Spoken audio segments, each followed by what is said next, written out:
موقنين وفي أنفسكم أفلا تبصرون. السلام عليكم ورحمة الله وبركاته. معكم زميلكم من فريق رواية الرايز. النهاردة إن شاء الله عندنا شرح 5 براكتيكال من الفسيولوجي من موديول سي ان اس بعنوان الهيرنج تيستس. يلا بينا نبدأ.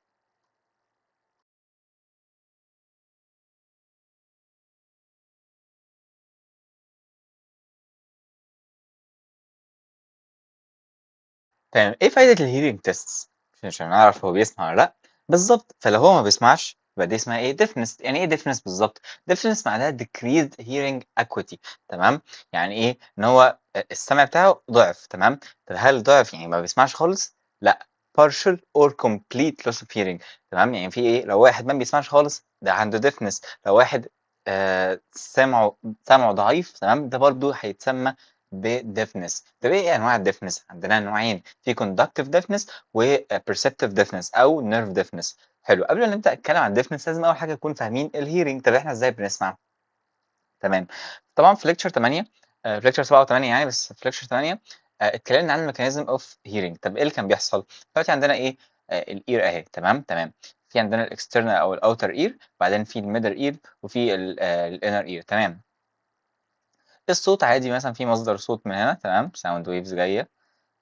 تمام، فالساوند ويفز ايه؟ تفضل ماشيه باتجاه الاير.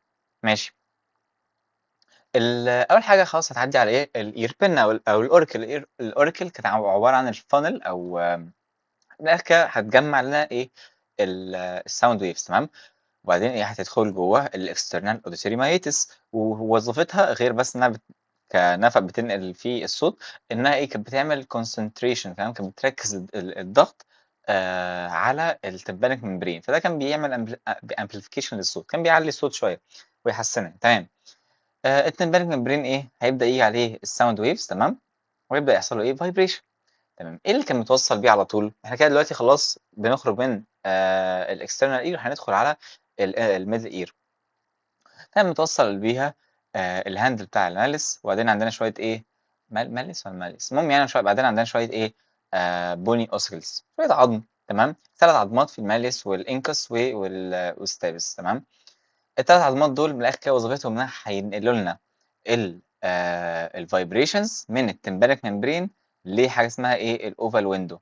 مش هتبان هنا بس فتحه صغيره جدا. تمام، البونز كانت بتزود الصوت، تمام، او بتعليه او بتعمل امبليفيكيشن ب 1.3 فولدز. تمام، وفي نفس الوقت فرق الحجم او فرق الاريا بتاعت المساحه يعني بتاعت التمبانيك ممبرين للاوفال ويندو، فرق بينهم 17 ضعف. تمام، التمبانيك ممبرين اكبر منهم 17 ضعف، ف 17 في 1.3 في 1.3 يدينا ايه؟ 22. ده معناه ايه؟ ان الميدل اير، تمام، زودت لنا الصوت، عملت له امبليفيكيشن بايه؟ 22 مره. المهم يعني الصوت هيدخل على الانر اير، تمام، من الاوفال ويندو على ايه؟ السكالا فيستيبيولاي. تمام، هيدخل السكالا فيستيبيولاي، يعمل بقى فايبريشن، ففي ايه؟ كده هيبدا يحرك البير لينف، فايه؟ البير لينف ماشيه كده وهي عماله تعمل فايبريشن، فتبدا تعمل ايه؟ تعمل فايبريشن تعمل فايبريت اسمه ايه ده؟ الفيستيبولار ممبرين. تمام، فالفايبريشنز تمشي كده وفي اللي بيمشي كده. تمام، هيدخلوا من الاندوليمف، يعدوا على الاورجان اوف كورتي بقى والتكتوريال ممبرين، بعدين البازال ممبرين. المهم يعني الخلاصه ان ايه؟ التكتوريال ممبرين والبازالر ممبرين، هما الاثنين هيعملوا فايبريشنز مع بعض. تمام، ويعملوا حاجه اسمها ايه؟ الشيرنج موفمنت او الشيرنج فورس، عشان هما الاثنين متوصلين مع بعض بالسيريا. المهم، فده ايه؟ هيشغل لنا الريسبتور بوتنشال لما السيليا تعمل بيندنج بعيدا عن الموديولس. تمام، آه المهم لما السيليا تعمل بيندنج ده هيعمل لنا ايه؟ ريسبتور بوتنشال، بس ده هينقل لنا الاشاره في النيرف، وساعتها ايه؟ هيروح للبرين ونسمعه. تمام، كده المفروض ايه؟ خدنا على الاقل نبذه. تمام، لو لا هحتاج كلام بسرعه، بس خدنا نبذه عن ايه؟ السمع. ايه اللي بقى المشاكل اللي ممكن تحصل؟ في حاجه من حاجتين، لا اما النيرف يبوظ، تمام، يعني خلاص ماشي كل ده سليم، تمام، الاير كلها سليمه، بس حصل مشكله في النيرف، حصل مشكله في الانر اير. تمام، فمثلا الهير سيلز حصل فيها مشكله او النيرف حصل فيه مشكله او بعد كده مثلا في البرين، فده يعمل لنا ايه نيرف ديفنس او perceptive deafness. او الطريق ذات نفسه اللي احنا كنا مشينا فيه ده حصل فيه مشكله فيحصل لنا ايه conductive deafness.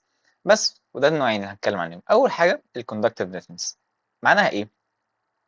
حصل خلل disturbance تمام في الكوندكشن اوف ساوند فايبريشنز. ان الساوند فايبريشنز احنا دلوقتي بننقلها من بره لجوه من الاكسترنال اير للانر اير، في خلل حصل في النص، فما عرفناش نوصلها للبيزال ممبرين والتكتوريال ممبرين بتوعه الانر اير. تمام. طب ايه السبب كده؟ ايه اشكال يعني ايه اشكال الاسباب يعني ايه الكوزز اللي ممكن تعمل لنا conductive deafness؟ اول حاجه خالص plugging of external auditory meatus او canal. تمام باي حاجه بقى يعني الواكس فورن بودي والى اخره. المهم يعني يحصل ايه blocking او plugging، نفس الحاجه نفس فعلين مختلفين. المهم يعني قلتها blocking، انا قلتها ايه في الأول؟ المهم يعني لو حصل plugging او blocking ما فرقتش. ايه ان حاجه خلاص حاجه دخلت في الودان، حاجه دخلت في الودان تمام. فدلوقتي الساوند ويفز جايه مش هتعرف تعدي، مش هتعرف تكمل. تمام. فعطلنا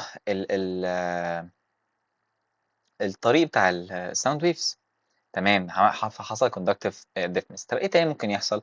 لو حصل perforation. تمام. لو حصل perforation للتمبانيك ممبرين تمام او الاير درام هما نفس الحاجه يعني. تمام. فساعتها ايه مش هيحصل الساوند ويفز هتكون ماشيه تمام، فهتعدي مش هيحصل له فايبريشن خالص عشان مخروم. الساوند ويفز هتعدي وهتروح على الراوند ويندو ساعتها السكندري تمبانيك ممبرين. تمام. او يحصل ايه ديستراكشن في الميدل اير. تمام. سواء بقى ايه يعني العظم اللي هنا حصل له ديستراكشن او كالسيفيكيشن بتاعت الميدل اير ايه اوسيكلز العظم اللي هنا. تمام. فبالتالي نفس الحاجه ده هيعمل فايبريشن بس هو كده كده مش متوصل بالعظم، فالفايبريشنز دي هتروح فين؟ مش هتروح في حته. تمام. آه فايه فساعتها برضه هيحصل conductive deafness. او اخر حاجه خالص abnormal rigidity of ايه of the attachment of stapes to the oval window. الستابس تمام هي عظمه، شوف موجوده هنا ولا لا. الستابس اهي تمام متوصله مع ايه الاوفال ويندو. فلو حصل ريجيديتي هنا عامه فبقتش دي عارفه تتحرك خالص، فمش هتعمل فايبريشن. يعني الساوند ويفز جايه وحصل فايبريشن للتمبانيك ممبرين بدأ ان تمشي العظمه، بس في عندنا ريجيديتي هنا تمام في الاوفال ويندو عند الستابس كده، فدي مش هتتحرك مكانها. فطبعا مش هتتحرك مفيش فايبريشنز. تمام. بس فالايه حصل مشكله في الكوندكتيف ديفنس. ساعتها ايه اللي بيحصل؟ ساعتها الاير كوندكشن باظ. تمام. فاي واحده بقى من الاربع اسباب دول الاير كوندكشن باظ. تمام. فبيقول لي ايه هنلاحظ ايه عند حد عنده كوندكتيف ديفنس؟ هنلاقي ان البون كوندكشن احسن من الاير كوندكشن. يعني ايه اصلا بون كوندكشن؟ دلوقتي انا لو جيت مثلا وخبطت على السكال عندي الجمجمه عندي تمام هاسمع صوت. ليه؟ عشان البونز تمام لما انا بخبط على السكال هيبدأ يحصل ايه فايبريشنز. تمام. فالفايبريشنز دي هتمشي وتوصل، مثلا انا خبطت مثلا هنا عند السكال تمام، فالفايبريشنز دي هتمشي وتروح لغايه الكوكيلا تمام وعند البزال ممبرين ويحصل هناك برضو فايبريشنز. تمام. فدي اسمها بون كوندكشن. في العادي الاير كوندكشن او الطريق يعني اللي احنا بنسمع منه كان اسمه اوسيكولار راوت. المهم يعني الاير كوندكشن في العادي بيبقى احسن من البون كوندكشن. تمام. لكن لو في مشكله ككوندكتيف ديفنس فاحنا كده بوظنا الاوسيكولار راوت ده في المحاضره الثامنه اللي هو اهو الاوسيكولار راوت. المهم يعني فاحنا ايه بوظنا الاير كوندكشن تمام وضعفنا. تمام. فبالتالي ايه البون كوندكشن هيبقى احسن. تاني حاجه بيقول لي ان كل الفريكونسيز are uniformly affected، كلهم بيتاثروا بنفس درجه التاثير بالظبط. ليه؟ فكره الفريكونسيز تمام كانت كلها كانت ايه فكرتها كانت موجوده في الانر اير. تمام. احنا كان عندنا قلنا ايه في ليكتشر 8 تمام قلنا ان احنا عندنا different lengths لايه اطوال مختلفه اسمها ايه دي يا ربي للفايبرز تمام او الهير سيلز او الستيريوسيليا ليها اطوال مختلفه. ماشي. وكل طول كان بيعمل سنسنج بيحس بفريكونسي مختلفه. فالحاجات القصيره كانت بتحس بالهاي فريكونسيز تمام. الشورت ستيريوسيليا مثلا كانت بتحس بالهاي frequencies، لكن التول اللي كانت موجودة عند الapex تمام، دي كانت اللي بتحس بالlow frequency، وأحسن sensitivity كانت ما بين 1000 و4000. المهم فإحنا دلوقتي بوّظنا البتاع من برّه أصلًا، فكل الأصوات اللي جاية كل الأصوات اللي جاية هتكون متأثّرة، فمهما كان الfrequency بتاعته هيكون متأثّر إن الair conduction باظ، إن عامةً حصل فيه مشكلة يعني. كل الأصوات اللي جاية مثلًا لو قُلنا مثلًا في هنا earwax تمام، في شمع كتير هنا وسَد الطريق تمام، فكل الأصوات اللي جاية هتكون متأثّرة.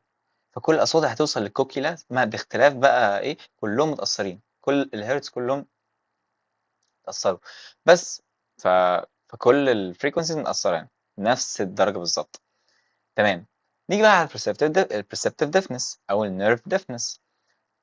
الخلل هنا كان بيحصل تمام في الperceptive deafness زي ما قُلنا بسبب مشكلة مش في الصوت بقى، الصوت خلاص زي الفل، الطريق زي الفل، حصل مشكلة في الحاجات بقى اللي هتلقط الصوت دي، اللي هتترجم الصوت لإشارة عصبية، اللي هتنقل الإشارة العصبية دي وتوديها للcortex تمام، فإحنا هنا هنتكلم عن الinner ear وبالذات الorgan of Corti ده تمام، وهنتكلم عن الnerve لغاية الcortex ماشي.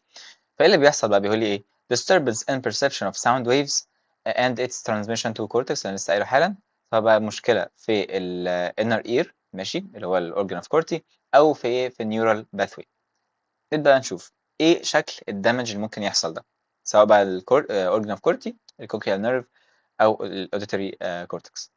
أول حاجة خالص ممكن مثلًا حد ياخد أدوية أو يُصاب بtoxins ييجي له toxins مثلًا بسبب بكتيريا أو هكذا تمام، فدي تعمل degeneration في الhair cells. إحنا دلوقتي بوّظنا الhair cells تمام، إحنا قُلنا إن الhair cells كانت ليها أطوال مختلفة من يعني الstereocilia وكده، فبالتالي كانت هتلقط frequencies مختلفة، فإحنا لو بوّظنا 5 hair cells في النُص كده ماتوا، حصل لهم degeneration، مش ده معناه إن ال5 الfrequency اللي هُم كانوا بيلقطوهم دول ضاعوا، بس عشان كده لمّا نيجي نتكلم عن الcharacters تمام، هنلاقي إن one frequency may be more affected، في frequencies هنلاقيها متأثّرة أكتر بسبب الperceptive deafness، بس عشان الhair cells بتاعة الfrequency دي ماتت، تمام. طَب إيه تاني ممكن يحصل؟ ممكن يحصل prolonged exposure to noise. دلوقتي حد مثلًا ساكن جنب مطار ماشي، حد دايمًا بيركب مواصلات عامة مثلًا أو ساكن في مكان زحمة أوي وفيه دوشة جدًا، دوشة في دوشة في دوشة، الhair cells هيحصل لها damage، فنفس الفكرة بالضبط damage في الhair cells هيضيّع لنا شوية frequencies تمام. أو بقى ده كده بالنسبة للorgan of Corti. طب الneural pathway بقى الnerve ممكن يحصل مشكلة في الauditory pathway. إحنا عندنا الطريق كان بيبدأ من أول الear تمام، عند الspiral ganglia اللي كانت موجودة في الموديولس بتاعة الcochlea تمام، من أول الcochlea يعني لغاية البونز وبعد كده للcortex، فممكن يحصل مشكلة في أي واحدة من دول تمام، حاجة اتقطعت، حاجة مش عارف هكذا، هكذا، زي مثلًا tumors أو hemorrhage أو thrombose. المهم يعني أي حاجة من دول ممكن تأثّر على السمع وتعمل perceptive deafness. كده فهمنا الفرق ما بين الاتنين، نبدأ بقى نتكلم على الtests تمام. إحنا أصلًا ليه زي ما قُلنا هنعمل hearing test عشان نعرف هو عنده deafness والّا لأ، وبعد كده نحدد النوع من الdeafness بقى، نحدد النوع الdeafness سواء بقى conductive أو بتاع ده perceptive. فإحنا عندنا حاجتين هنستخدمهم في الtest بتوعنا، عندنا الtuning fork تمام، هي دي الtuning fork، وعندنا جهاز اسمه audiometer تمام. الtuning fork فيه 3 اختبارات ممكن نعملهم بيه تمام. أول حاجة خالص اسمه Weber's test أو Weber test أي حاجة تسميه سواء Weber's test تمام. بعد كده عندنا Rhines test وآخر حاجة خالص Schaubach's test تمام. Schaubach's test. المهم أول حاجة خالص Weber's test. هنعمل إيه في Weber's test؟ أول حاجة هو فايدته إن إحنا هنشوف الbone conduction تمام، يعني إحنا دلوقتي ما بنتكلمش عن الair conduction، إحنا بنتكلم عن الbone conduction، هنقارن الbone conduction ما بين ودانه اليمين والشمال تمام، في الboth ears تمام. بنعمل إيه؟ بنجيب أول حاجة الtuning fork وطبعًا لازم نعمل لها vibration. إحنا هنا بالنسبة للعملي اللي إحنا هنمتحنه بعد كام يوم مش هيسألنا إزاي تمسك الtuning fork وإزاي تعمل لها vibration وكده، بس المهم يعني هنجيب الtuning fork هنمسكها صح تمام، ونخبطها مثلا في الترابيزه مثلا فايه تبقى فايبريتنج، يبقى ده شرط ان هي تبقى فايبريتنج تيونينج فورك. هنحطها فين؟ على جبهته، تمام، في السنتر اوف الفورهيد عند الايه الفورتكس هنا. تمام. ساعتها ايه اللي بيحصل دلوقتي؟ التيونينج فورك عماله تعمل ايه؟ فايبريشن. فالفايبريشن دي هتمشي وتروح لغايه السكال، وعند السكال هتبدا ايه؟ تنتشر الفايبريشن دي، تنتشر سواء يمين وشمال. تمام. الرسم على اللابتوب وحش قوي، المهم يعني. فايه فهو المفروض هيسمع الفايبريشنز دي، هيحس بيها، تمام، وهيسمعها. بس فاحنا هنساله اول حاجه انت سامع ولا لا. بعد كده هنساله ايه؟ لو هو طبعا سامع صوت ماشي، هنساله بقى هل اليمين زي الشمال ولا في واحده ايه احسن من التانيه. بس فهو طبعا لو قال ان في واحده احسن من التانيه، ساعتها كده في مشكله. تمام. احنا قلنا ان في الكوندكتيف ديفنس البون كوندكشن بيبقى اعلى. فلو هو كان عنده conductive deafness في ودانه اليمين، تمام، فبالتالي هيقول لي مثلًا لأ ده أنا سامع في وداني اليمين أحسن. تمام. لكن في حاجة زي perceptive deafness، فهُم الاتنين أنا دي كان المفروض أقولها، هُم الاتنين نفس الحاجة، نفس التأثير بالضبط، عشان إحنا كده البون الbone conduction والair conduction ما كانش فيهم خلل. المشكلة حصلت في الcochlea ذات نفسها أو في الnerve. تمام. فبالتالي هيقول لي إن هُم الاتنين زي بعض بالضبط. يعني هو الnormal هيسمع الاتنين نفس بعض. تمام. conductive deafness هيسمع إيه؟ إن الناحية اللي فيها مشكلة هيكون الصوت فيها أعلى. تمام. لكن لو هو كان عنده nerve deafness، الnerve deafness بتاع اللي هو أو perceptive deafness، هو كده طالما في deafness بقى السمع هيقل، هيضعف. بس البون والear نفس التأثير. فهو هيقول لي إيه؟ لو عنده اسمه إيه ده؟ perceptive deafness أو nerve deafness، هيقول لي إن هو سامع في ودانه الطبيعية أحسن، عشان دي اتأثرت النيرف، إن مثلًا نقول النيرف اللي فيها باظ، فكل الsound waves اللي هنا هتيجي له تبقى بايظة، تبقى أقل مثلًا، وهكذا. تمام. ده كده أول تيست Weber's test، إن هنحط البتاع عند الvertex، هنشوف الbone conduction، هنقارن إيه both ears. تمام. تاني واحد عندنا Ryan's test. طب ده أهميته إيه؟ يعني بنعمل فيه إيه؟ بنشوف الbone conduction والair conduction، هنقارن الاتنين، هنشوف الاتنين. تمام. in the same ear، يعني إحنا بنشوف على ear واحدة بس. في Weber's test كنا بنشوف both ears، وإيه كنا بنشوف بس الbone conduction. تمام. فأنا كده في Ryan's test هنشوف إيه الbone والair في ear واحدة بس. هنعمل إيه؟ نفس الحاجة، هنجيب tuning fork نخبطها مثلًا في ترابيزة بحيث إنها إيه تبقى vibrating وإحنا ماسكينها صح. هنحطها على الmastoid process. تمام. في process هنا موجود إيه ورا الear اسمه mastoid process، فهنحطها هنا. تمام. الtuning fork دلوقتي إيه عمالة تعمل vibrations. تمام. vibrations إيه توصل على الmastoid process. تمام. يبقى كده إيه هتبدأ تنتقل تتحرك، هتبدأ تتحرك إيه في البون. تمام. فإحنا كده دلوقتي بنسمع إيه bone conduction، وإحنا عارفين إن في العادي الair conduction أحسن من البون، ده في العادي. تمام. فالمفروض دلوقتي بعد ما هو دلوقتي بيسمع بالbone conduction، لما يبطل يسمع، تمام، المهم يعني لما يبطل يسمع بالbone conduction يقول لي خلاص إن هو مش سامع حاجة كده وأنا حاططها على الmastoid process، هاشيلها وأحطها جنب ودانه عادي. فساعتها إيه هيبدأ يسمع إيه؟ هيبدأ يسمع الair conduction. إحنا قُلنا إن الair أحسن من البون، البون خلاص وقّف عشان خلاص كده بقاش يعرف يلقط الvibrations اللي اتبقت. فلمّا شِلناه من على بتاع ده، من على الmastoid process وحطيناه جنب ودانه، هيبدأ يسمع إيه، آخر vibrations خالص بتاعة الإيه، الtuning fork هيسمعها بالair conduction. تمام. هو لو كان طبيعي، لو كان زي الفل، لو كان سليم، هيسمع لسه هيسمع صوت بعدها. لكن لو كان في مشكلة هيقول لي مثلًا لو هو كان عنده conductive deafn لو كان عنده conductive deafness، تمام، فبالتالي البون أصلًا أعلى من الair. تمام. أهو لو عنده conductive deafness كان البون أعلى من الair، فبالتالي إحنا دلوقتي حاطين على الmastoid process عمّال يسمع البون، خلاص شالها، ييجي يسمع الair مش بالair مش هيسمع حاجة، عشان البون أعلى أصلًا، هو خلاص سمع الأعلى، والأعلى خلص وقّف، فمش هيسمع الحاجة اللي أقل منها. تمام. ماشي، وكده في النورمال زي ما قلنا هيسمع ايه البون لغايه ما يخلص، بعدين يحط التيونينج فورك جنب ودانه ولسه هيسمع صوت برضو عشان ايه احسن. ماشي، كده خلصنا النورمال والكوندكتيف ديفنس.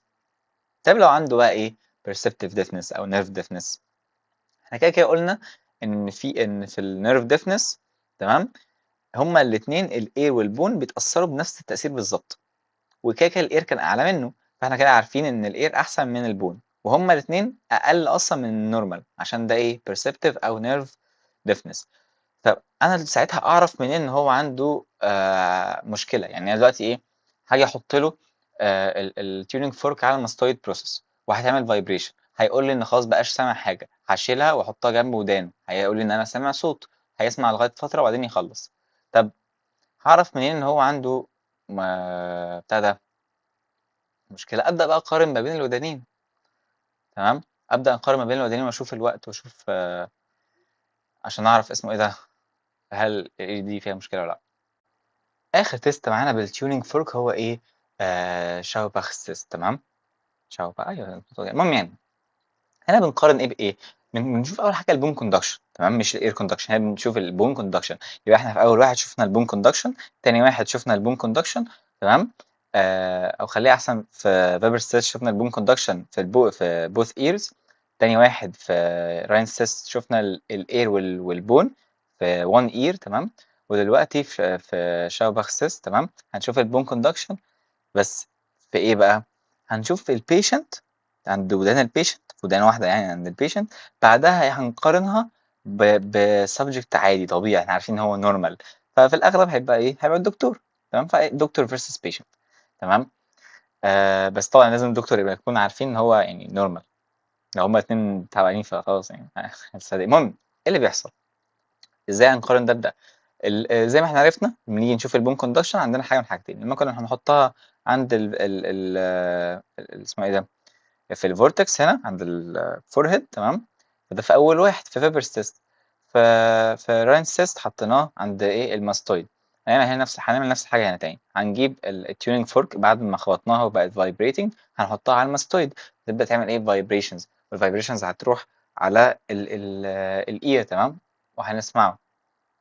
بعدها ايه؟ هتاخد التيونينج فورك، ماشي، لما هو يقول خلاص ان هو بقاش سامع، تمام، لما البيشنت يقول ان خلاص انا كده بقتش سامع خالص، الدكتور هيحطها، او الدكتور المهم يعني هيحطها ايه؟ عند الماستويد عنده هو، تمام، ويسمع. لو سمع حاجه يبقى كده الاكزامينر او الدكتور سمعه احسن، يبقى كده ممكن يبقى ايه في مشكله عند عم الحاج. المهم بعدها ايه؟ هنكرر التيست تاني بس اتجاه المعاكس، هنحط الدكتورة مثلا أو الدكتور هيخبط التيونينج فورك تبقى فايبريتنج، يحطها عند الماستويد بروسيس بتاعته هو لغاية ما يبطل يسمع، بعدها هيحطها عند العيان. ماشي، العيان ايه؟ لا اما يقول بقى ان هو سامع او مش سامع، تمام.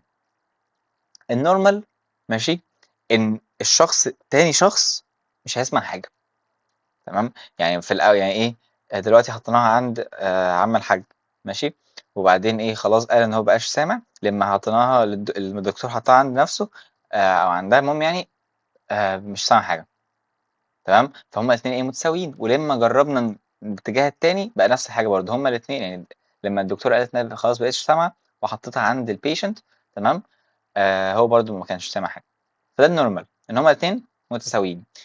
طب لو كان في conductive deafness، لو في conductive deafness في كل الحاجات دي بنتكلم عن one ear، تمام، لو في conductive deafness يبقى دلوقتي البون هيبقى احسن من الاير، تمام، وفي نفس الوقت البون بيبقى احسن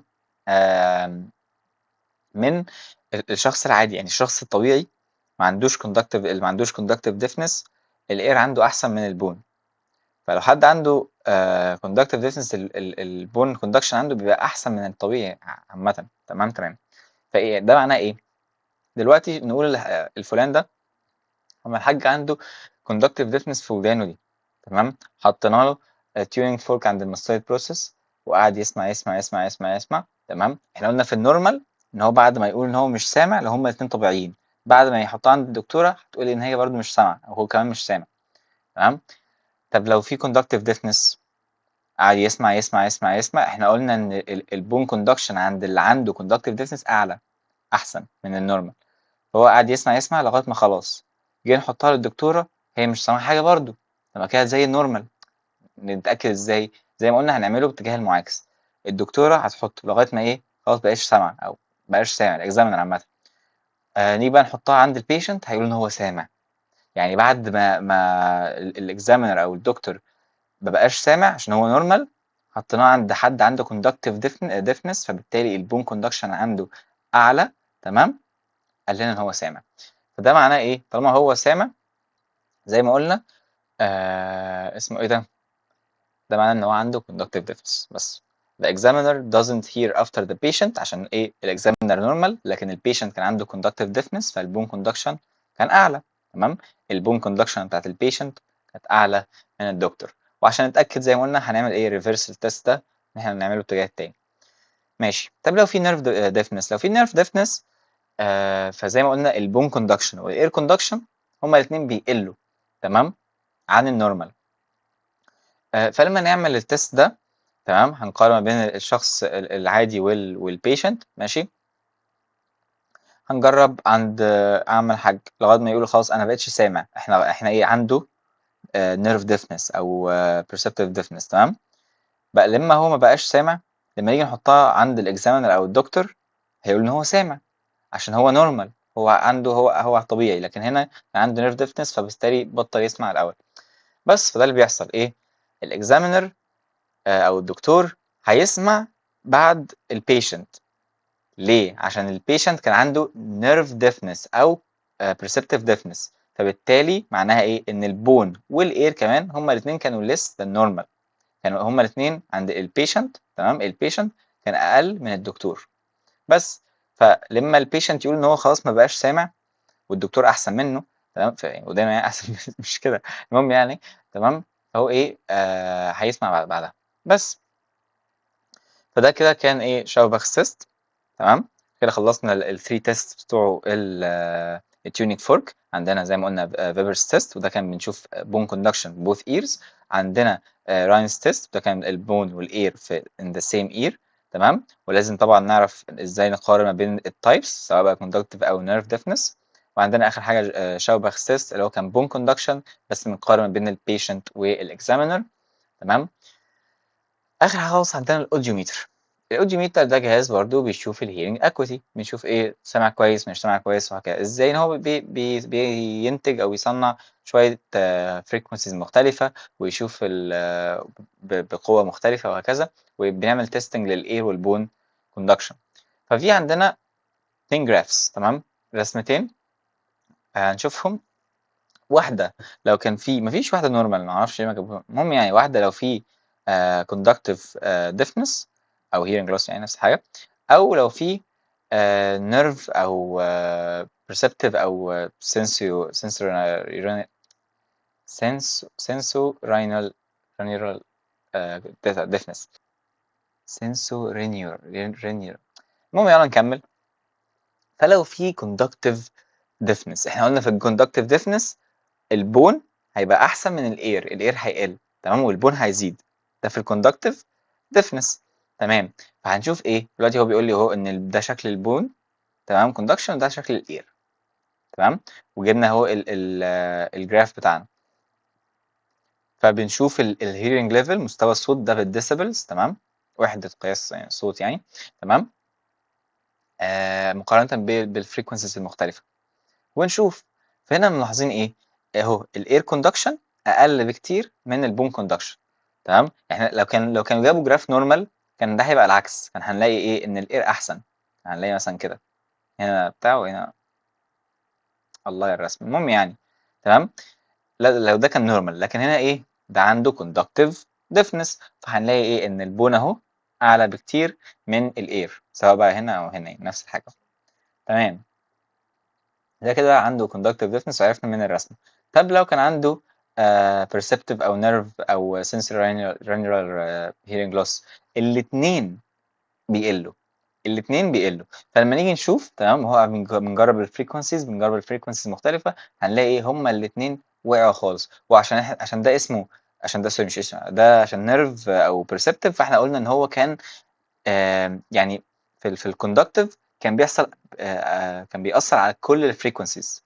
تمام، عند كل الفريكونسيز الاير قليل خالص، لكن هنا في النيرف او البرسبتيف كان بيحصل عند بالذات بيأثر على فريكونسي معينه زي ما احنا قلنا في اول خالص. بس ده كان البراكتيكال، اتمنى تكونوا استفدتوا. ما تنساش من صالح دعائكم، والسلام عليكم ورحمه الله وبركاته.